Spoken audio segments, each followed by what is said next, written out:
ከዚህ ቀደም ኢትዮጵያ ውስጥ በተወሰነ ደረጃ ጥይት መሳሪያ የማምረት ሙከራዎች ነበሩ። እንደዚህ አይነት ስትራቴጂክ አቅሞች ኢትዮጵያ ካልገነባች በሆነ ጊዜ ማንም መጥቶ በቀላሉ ጥቃት ሊፈጽምባት ይችላል የሚል ግምገማ ነበረ። 2014 ጥይት እንገዛ ነበር።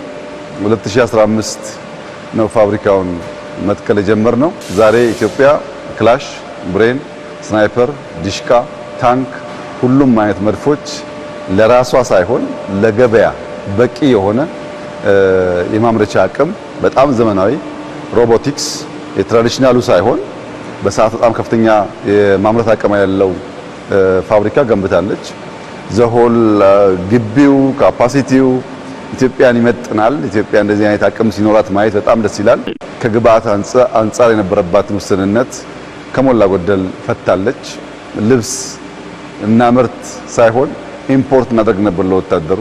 አሁን በሀገር ደረጃ ብቻ ሳይሆን መከላከያ ልብሱን ያመርታል። ጥይት በጣም በርካታ ሀገር ኮንትራት ኦልሬዲ ፈጽመናል።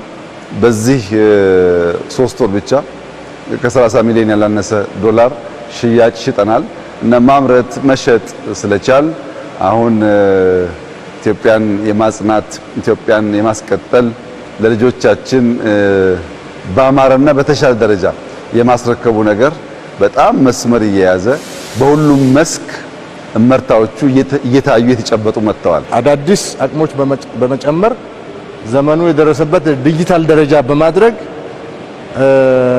አሁን ቢያንስ ከባድ መሳሪያ፣ መካከለኛ መሳሪያና ለቀላል መሳሪያ የሚሆን ተተኳሽ አገር ውስጥ ለማምረት የሚያስችል አቅም ተገንብቶ ነው ስራ አሁን ገነባነው። የኢንዱስትሪ አቅም ኤክሰሲቭ ነው፣ ከኛም በላይ ነው እና ለትውልድ አስበን ማርኬት አስበን ነው የሰራን።